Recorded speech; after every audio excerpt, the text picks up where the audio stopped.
안녕하세요. 저는 얼마 전에 이혼한 여성입니다. 지금은 편의점을 운영하면서 손님 없을 때마다 늘 사연을 들으며 시간을 보내곤 했었는데요. 늘 다른 사람들의 이야기라고만 생각하며 즐겨 듣던 사연이 직접 제가 경험한 일이 되어버리니까 한동안은 좀 멍하게 되더라고요. 근데 제 사연도 같이 적으면서 여러분들의 위로도 받고 싶고 공감도 얻고 싶어서 그렇게 적어보게 되었습니다. 저는 결혼은 때에 맞게 너무 이르지도 늦지도 않게 적당한 시기에 했어요. 대학교를 졸업하고 나서 딱히 취업의 뜻이 없었던 저는 부모님과 상의 후에 부모님 명의로 되어 있는 건물 1층을 얻어서 편의점을 운영하고 있었죠. 애초에 부모님 건물에서 시작을 한 거라 저는 보증금이나 월세도 내지 않고 수입을 전부 고스란히 제가 가지고 올 수 있어서 다른 친구들보다는 좀 여유롭고 넉넉한 생활을 빨리 할 수 있었답니다. 근데 이건 다 제가 잘해서가 아닌 부모님을 잘 만난 복이라는 걸 잘 알고 있기 때문에 저희 부모님께 더 효도하려고 하고 잘하려고 노력했어요. 지금도 그러고 있는 중이고요. 하지만 자식으로서 부모에게 할 수 있는 최고의 효도는 건강하고 행복하게 잘 사는 모습을 보여드리는 거라 생각을 해서 저는 다른 것보다도 결혼을 해서 단란한 가정을 꾸려서 재미있게 잘 사는 모습을 보여드리고 싶었어요. 떡두꺼비 같은 손자들도 순풍순풍 낳아서 우리 부모님이 기뻐하실 수 있게 해드리고 싶었죠. 하지만 저의 노력에도 불구하고 저의 부모님 마음을 아프게 해드리는 사건을 하나 치르게 되었습니다. 자식으로서 보여드리고 싶지 않은 모습이었는데 지금도 그때만 생각을 하면 마음이 찌르르 거릴 만큼 저에게는 큰 사건이었습니다. 그 이야기의 주인공은 바로 시댁인데요. 저는 남편을 당시 제 친구의 남자친구를 통해서 소개를 받아서 만나게 되었습니다. 1년 반 정도 연애를 하다가 결혼을 했는데 그 당시 남편은 막 대학교를 졸업하고 나서 취업을 준비하던 시기였고 2년째 대기업을 도전하고 있다가 떨어져서 많이 힘들어하던 시기였죠. 그래도 열심히 사는 사람이었어요. 그 바쁘고 힘든 와중에도 아르바이트를 하며 본인 용돈도 벌어가면서 밤늦게까지 취업 준비를 하는 노력남이었거든요. 저는 그 성실함과 노력하는 모습에 반해서 현실이 안정적이지 않은 사람인데도 불구하고 만나왔던 거였습니다. 그러다 결국 그는 저와 연애를 하던 도중 취업에 성공하게 되었고 그 뒤로 저희는 곧바로 결혼을 하게 되었어요. 늘 남편은 저에게 취업만 하면 바로 결혼하자는 소리를 달고 살았기 때문에 저희 둘에게 결혼은 당연한 수순이었죠. 결혼 과정에서 딱 하나 걸리는 부분은 시댁의 형편이었습니다. 솔직히 말해서 저희 집은 부모님 명의로 된 건물이 몇 채가 있는 좀 사는 집안이었거든요. 그래서 돈에 있어서 부족한 게 별로 없었어요. 하지만 남편 쪽은 아니었습니다. 남편이 대기업에 목숨 걸고 달려들었던 것도 다 이유가 있었을 만큼 시댁은 좀 형편이 어려웠죠. 시아버지는 원래 가구 공장에 다니시면서 일을 하셨는데 기계에 다리가 끼게 되는 사고로 장애 판정을 받은 이후로는 일을 하실 수가 없었어요. 그래서 시어머니가 식당을 운영하면서 겨우 먹고 사는 집안이었습니다. 하지만 장사도 잘 안 돼서 시어머니는 몇 번이나 가게 업종을 바꿀 만큼 장사 수완이 좋지 않아서 늘 쪼들리며 살고 계셨습니다. 그래서 남편은 그 가난이 싫어서 대기업으로 들어가 빨리 돈 벌고 여유롭게 살고 싶은 마음이 컸다고 했어요. 그러니 목숨 걸고 악착같이 준비해 결국 대기업으로 들어가게 된 거죠. 물론 남편이 잘 된 건 정말 다행이었지만 어쨌든 결혼을 하기에는 양가의 재력 수준이 좀 달라서 조금 삐끗거리는 부분이 나타났습니다. 바로 집 문제와 혼수 문제 때문이었는데요. 그 문제를 저희도 생각하지 않은 건 아니었는데 그게 상견례 자리에서부터 터질 줄은 아무도 예상하지 못했어요. 결혼 준비를 하기 전 상견례를 갖는 자리에서 양가 부모님끼리 약간의 신경전이 오고 가는 사건이 하나 있었거든요. 양가가 처음 만나는 자리는 누구나 그렇듯 떨리는 순간이었어요. 무엇보다 이제 우리가 결혼 준비를 어떻게 해나갈지 같이 상의하는 자리이기도 했기 때문에 저와 남편은 엄청나게 긴장을 한 상황에서 양가 부모님을 맞이했습니다. 초반에는 순조롭게 대화가 이어지고 분위기가 괜찮게 흘러갔어요.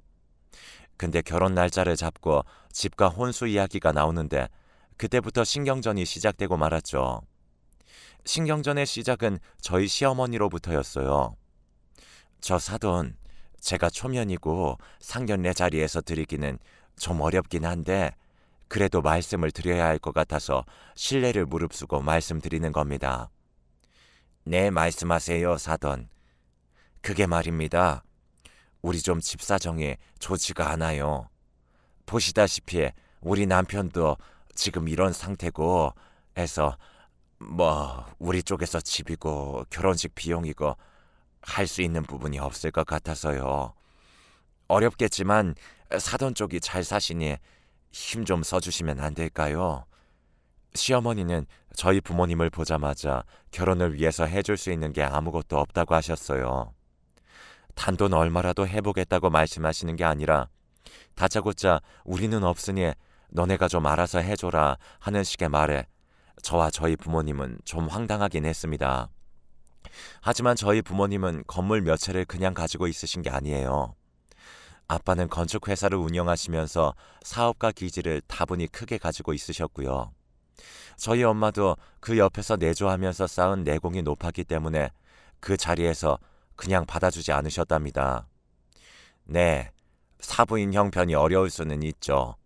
그거 이해 못하는 건 아닌데 그래도 명색이 저희도 딸을 결혼시키는 입장에서 딸이 대접받지 못하고 가는 시집은 반갑지가 않네요.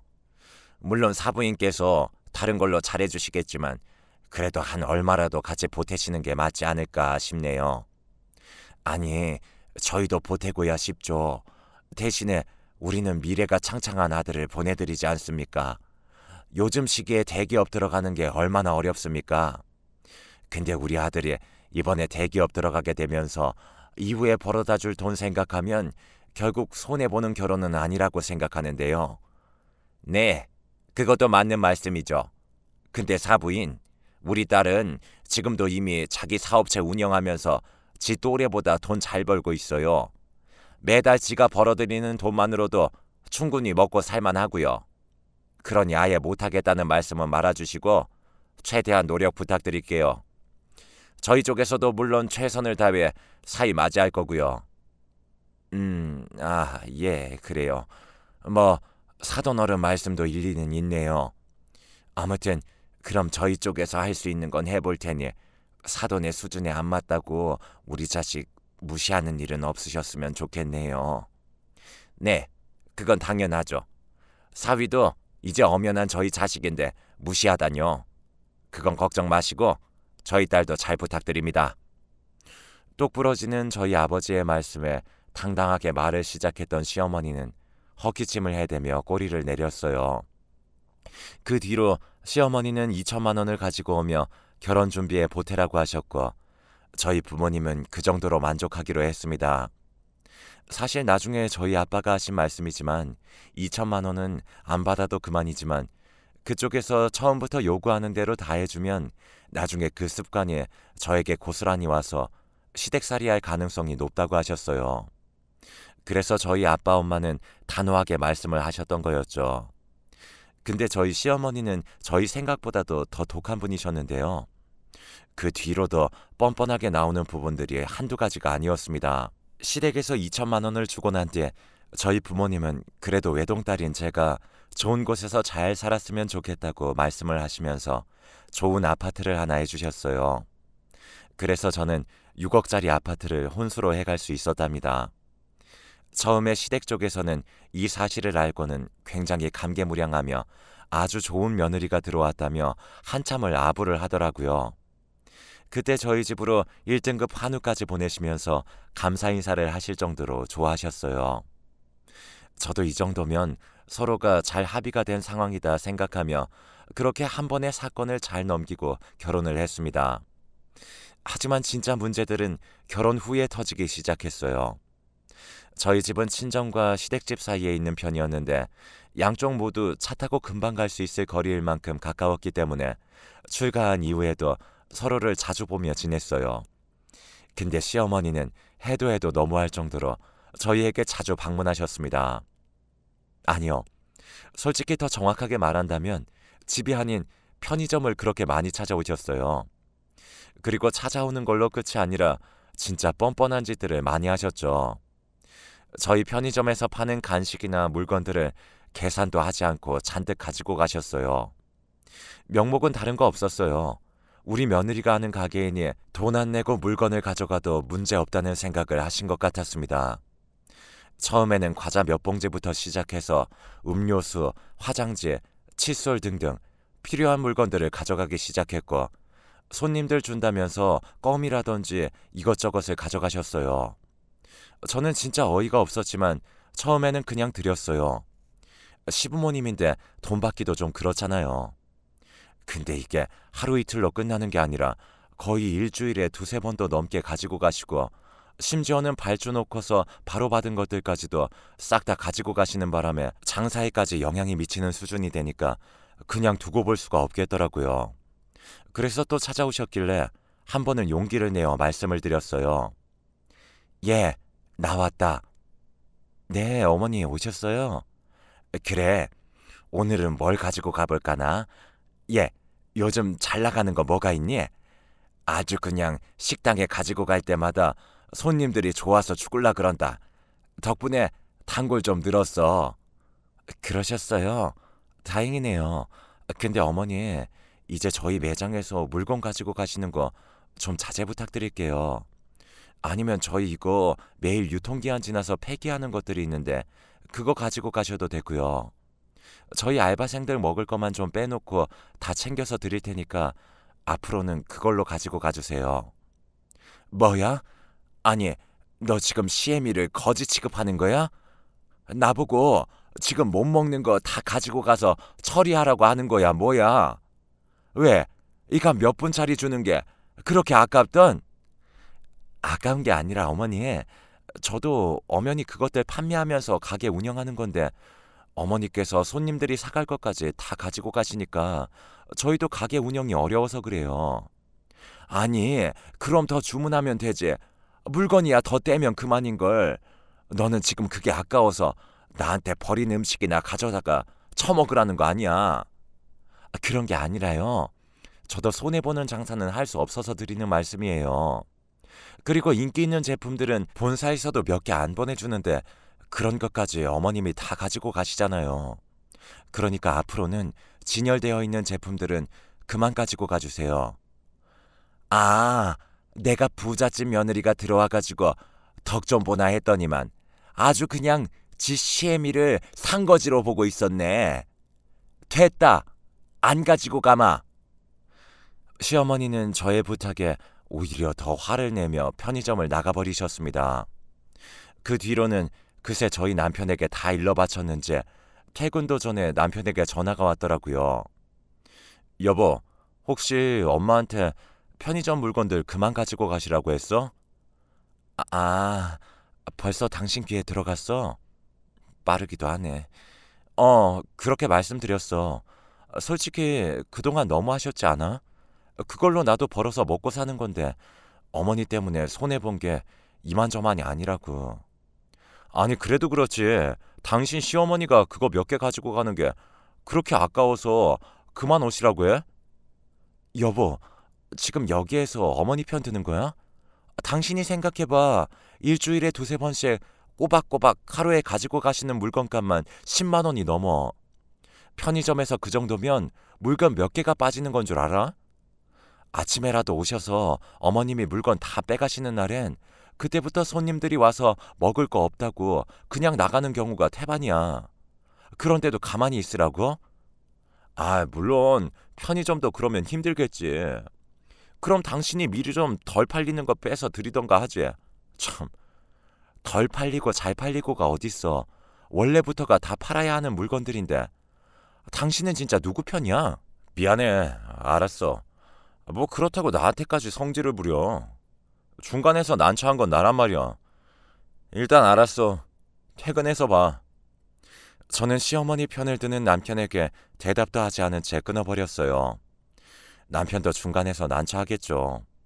하지만 이건 누가 봐도 제가 억울한 상황이었습니다. 그 뒤로 집에 가서도 남편은 시어머니에게 다시 말씀을 잘 드려보라고 했지만 저는 싫다고 했어요.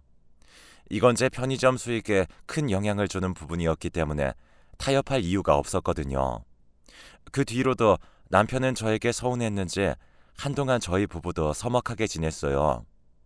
그게 뭐라고 이렇게 부부 사이에 냉전까지 해야 하는 건지 저는 정말 이해가 안 되더라고요. 당연히 남편은 제 편을 들어줘야 하는 거 아닌가요? 시어머니한테 제가 못하는 것도 아니었어요. 생신 때 되면 비싸고 좋은 선물도 해드리고 시간 나면 틈틈이 여행도 보내드리고 용돈도 자주 드렸었거든요. 그 뒤로 시어머니도 저에게 서운해하셔서 한동안 찾아오지 않으셨어요. 그런데 그래도 제가 또 며느리다 보니 언제까지고 시어머니가 삐쳐있는 상황대로 둘 수는 없잖아요. 그래서 먼저 풀기 위해 저번에 시어머니와 같이 백화점으로 쇼핑 갔을 때 예쁘다고 하셨던 가디건이 하나 있어서 예쁘게 포장까지 해서 사들고 갔습니다. 시어머니는 처음에는 탐탁치 않아 했지만 제가 곧바로 손에 선물을 쥐어드리니 언제 삐쳐 있었냐는 듯 다시 살갑게 말씀을 하시던 거 있죠? 지금 생각해봐도 어이가 없네요. 그만큼 저희 어머니는 욕심이 대단한 분이셨어요. 아이고, 내가 부자 며느리 본 덕분에 이런 명품 스카프도 받아보고 말이야. 성공했다, 성공했어. 아휴, 색깔 고운 것 좀 봐라. 며느라, 나중에는 좋은 명품 백도 부탁한다. 아, 네 어머니. 나중에 돈 더 많이 벌면 명품 가방도 꼭 사다 드릴게요. 그래, 그래. 예쁜 내 며느리. 스카프 하나에 버르장머리 없는 못된 며느리에서 예쁜 내 며느리로 바뀐 저의 위치가 참 우습기도 했지만 어쨌든 그날은 서운한 건 다 풀어진 것 같아 다행이라고 생각을 했습니다. 하지만 저희 시어머니 욕심은 거기에서 끝이 아니었어요. 나중에는 더 황당한 소리로 저를 열받게 하더군요. 시어머니는 그 뒤로 편의점에 다시 오시기는 하셨지만 예전만큼 물건들을 막 가지고 가진 않으셨어요. 폐기된 물건들을 주로 가지고 가시고 몇 가지만 본인이 먹고 싶은 것들을 가져가시는 수준에서 그쳤지만 저는 그것만으로도 장족의 발전이라 생각하며 그냥 지내고 있었습니다.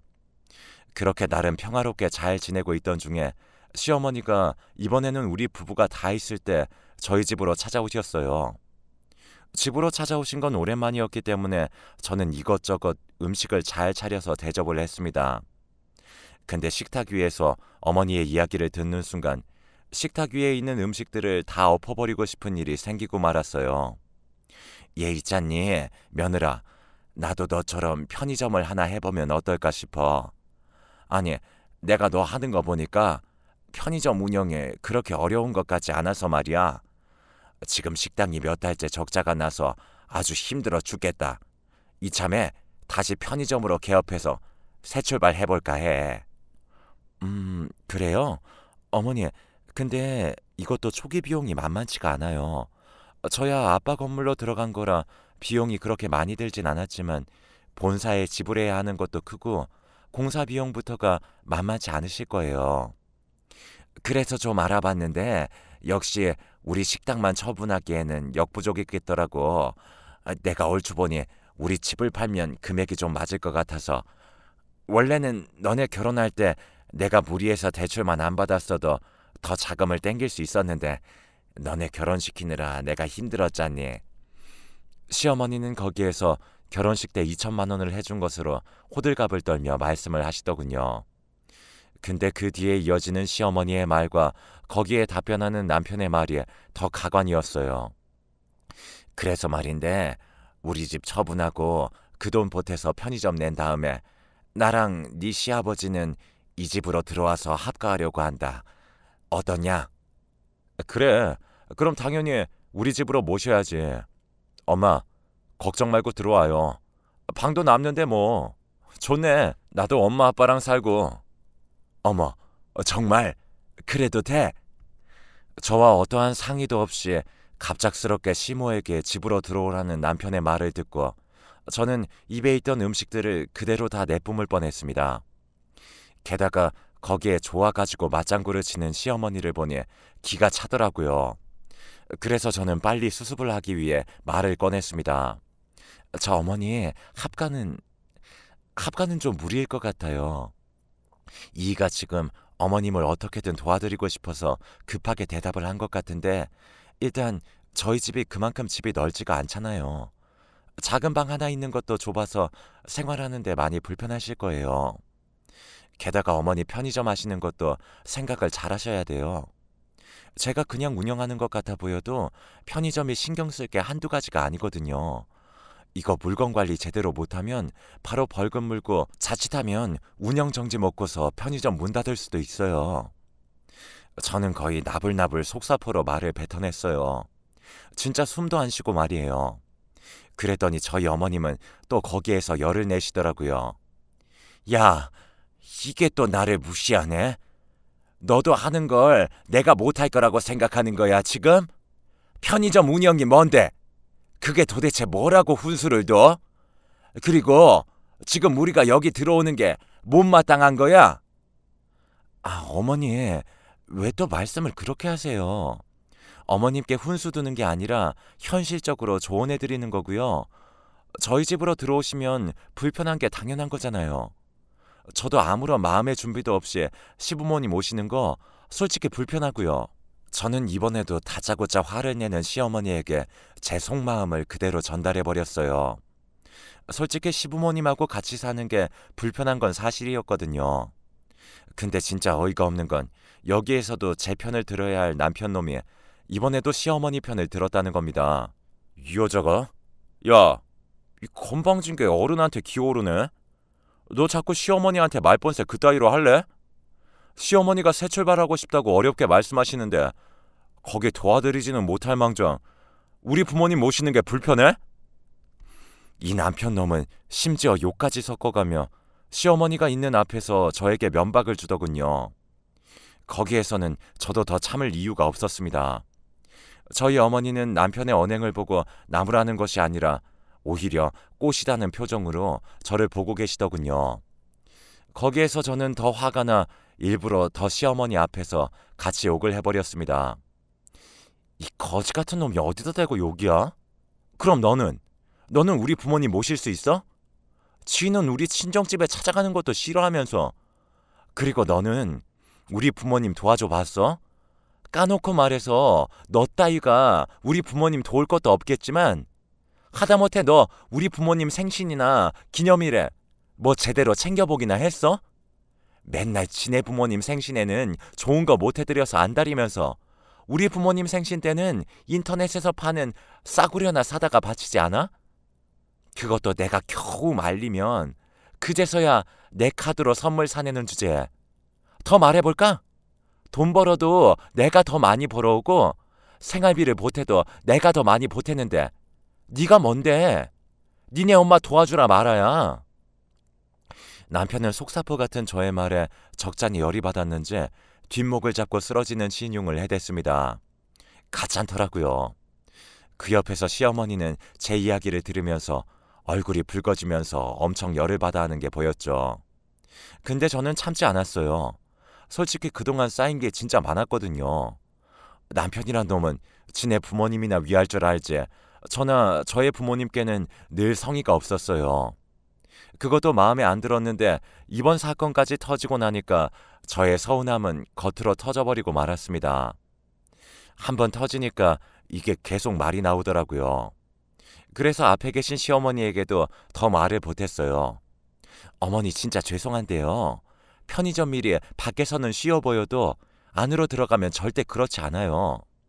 젊은 사람도 하기가 쉽지 않은데 50 넘은 어머님은 얼마나 더 힘드시겠어요. 그러지 말고 지금 운영하시는 식당을 잘 살려 벌궁리를 하시거나 다른 업종을 찾아보세요. 그리고 다시 한번 말씀드리지만 저는 합가는 못해요. 지금도 이렇게 퍽하면 어머님이랑 싸워대는데 같이 살면 얼마나 서로가 더 힘들겠어요. 그래서 저는 합가는 못하겠어요.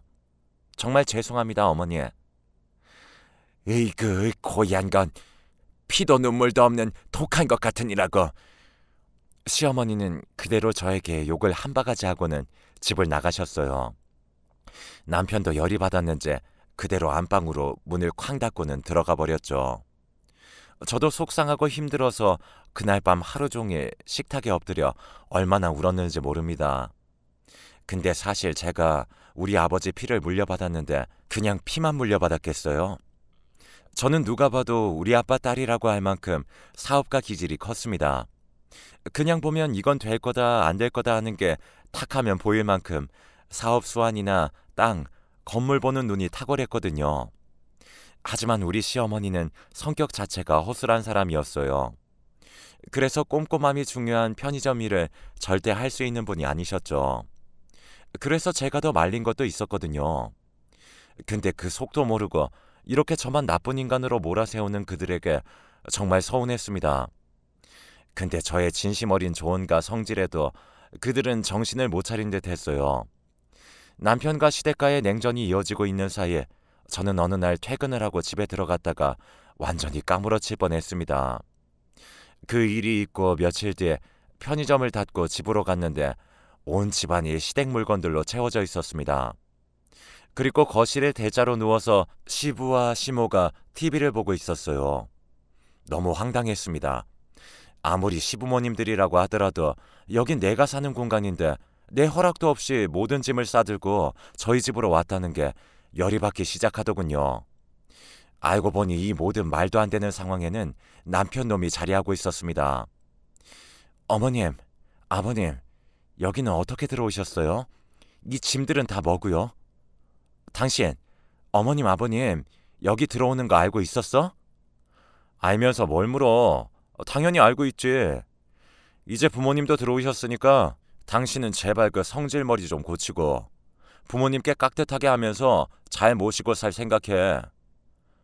뭐라는 거야, 이 인간이? 어머님, 아버님, 진짜 너무하시네요.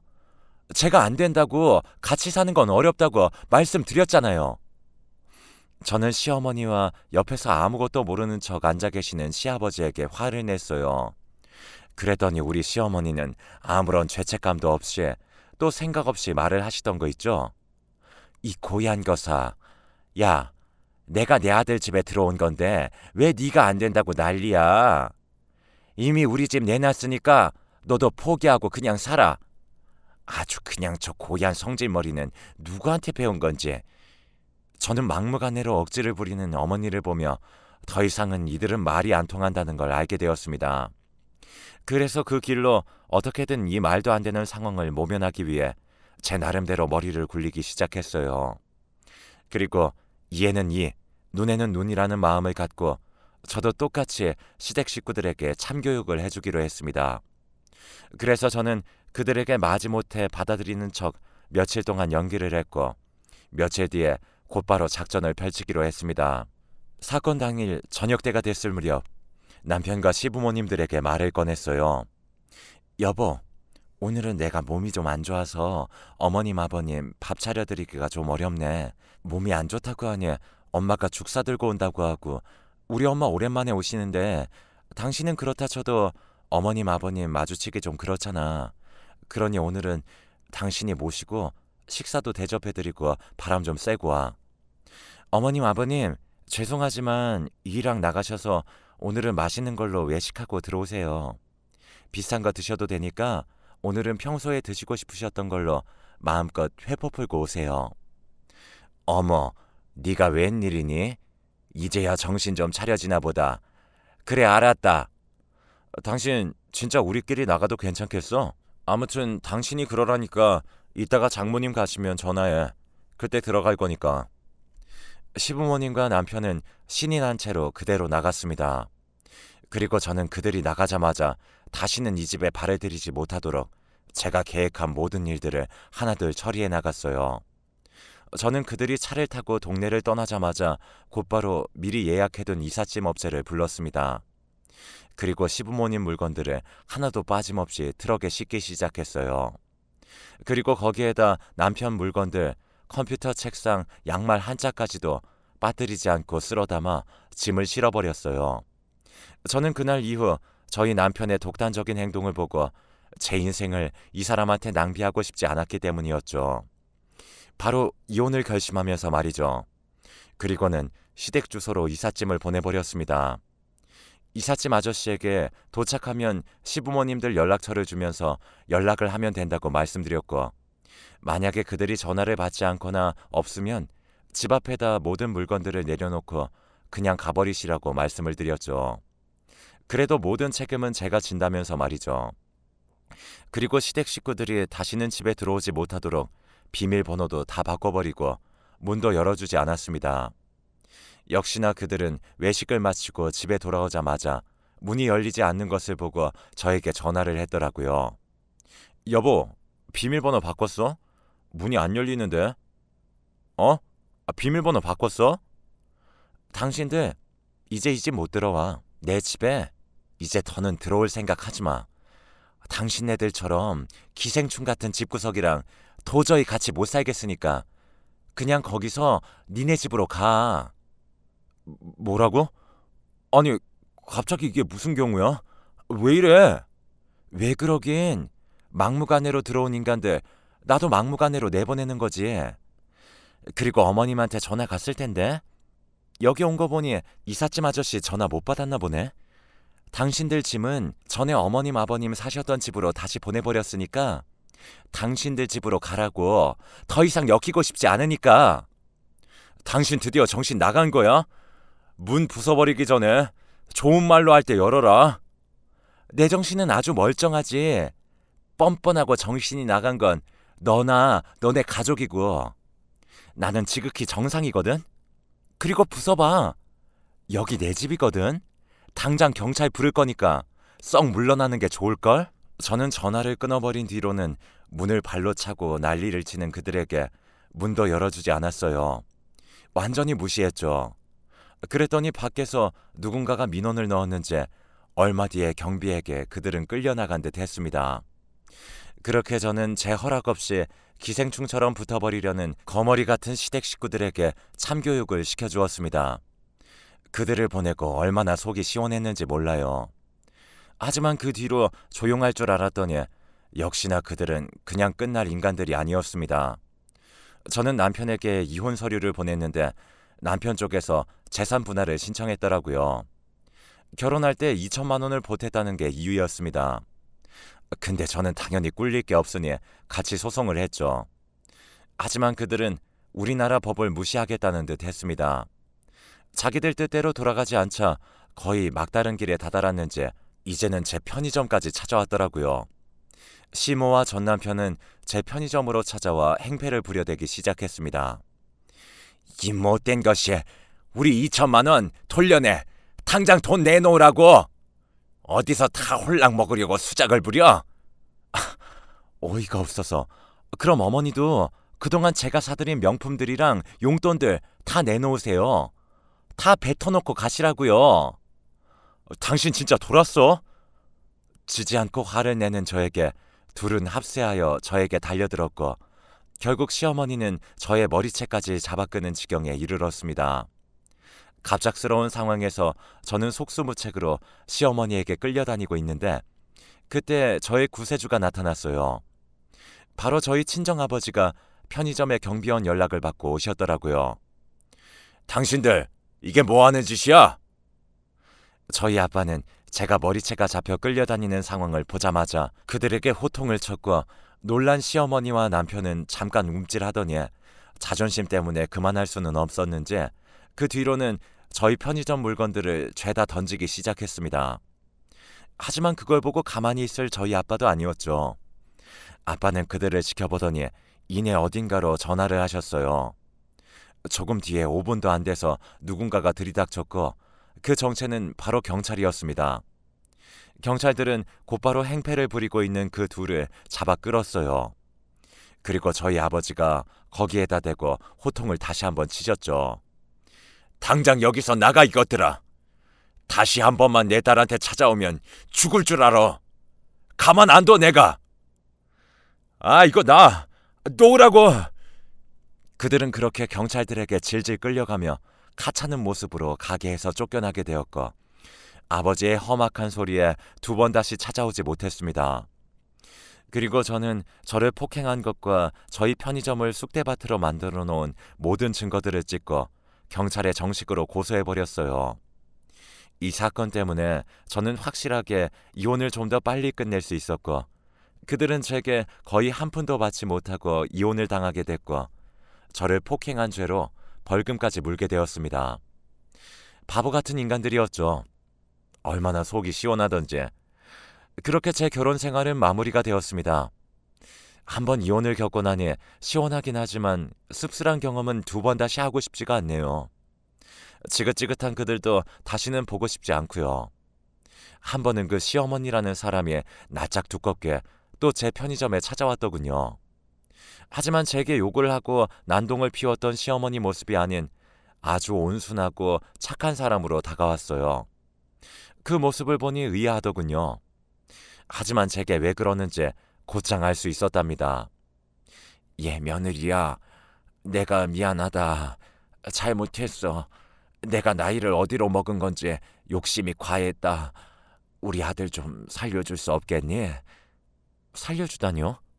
이미 그쪽 아들이랑 이혼했는데 제가 왜 살려요? 그 말 하실 거면 어서 나가세요. 지금 너랑 이혼하고 나서 회사도 안 나가고 아주 페인으로 살고 있다. 나랑 얘기도 안 하려고 그래. 이혼한 게 모두 나 때문이라며 매일을 술 먹고 집에서 물건을 부수고 이제 나한테 욕까지 한다. 내가 못 살겠다고. 사는 게 너무 힘들어. 지금 우리 아들 잡아줄 사람은 너뿐이야. 그러니 마음 좀 돌려주면 안 되겠니? 왜요? 이제 저한테 했던 행동들에 당신 아들은 후회가 되나 보죠? 그러니 있을 때 잘해야죠. 이미 기차 떠났는데 후회하면 뭐해요? 당장 나가세요. 얘야, 제발. 아니, 진짜 사람 말귀 못 알아듣네. 당장 여기서 나가시라고요. 이렇게 말하고는 저는 반강제적으로 가게에서 쫓아내버렸습니다. 비굴하게 제게 고개를 조아린 모습을 보고 참 인생이라는 게 어떻게 될지 모른다는 말이 실감이 났습니다. 그 집 며느리로 들어가 최대한 도와주며 잘 살아보려 했지만 욕심이 지나친 그들을 보면서 다시 한번 인생에 대해 생각하게 되는 계기가 되었네요. 그래서 저는 오히려 지금 상황에 감사하며 비온 뒤에 땅이 굳는 경험이었다 생각하면서 씩씩하게 지내고 있습니다. 비록 이혼녀 꼬리표를 달고 살고 있지만 그들 그림자에서 벗어나니 마음을 편하게 지낼 수 있어서 얼마나 좋은지 몰라요. 그래서 지금은 계속 편의점을 운영하며 되도록 알차게 인생을 살아보려고 노력하고 있답니다. 제 사연은 여기까지입니다. 이걸 보시는 여러분들에게도 때로는 인생에서 비가 오고 눈이 내리고 쎄디 센 강풍이 불 때가 있을 텐데요. 그래도 그 뒤에 찾아오는 시원함과 멋진 설경, 정화된 공기를 만끽할 수 있는 인생이 되시길 응원할게요. 제 사연 들어주셔서 감사합니다.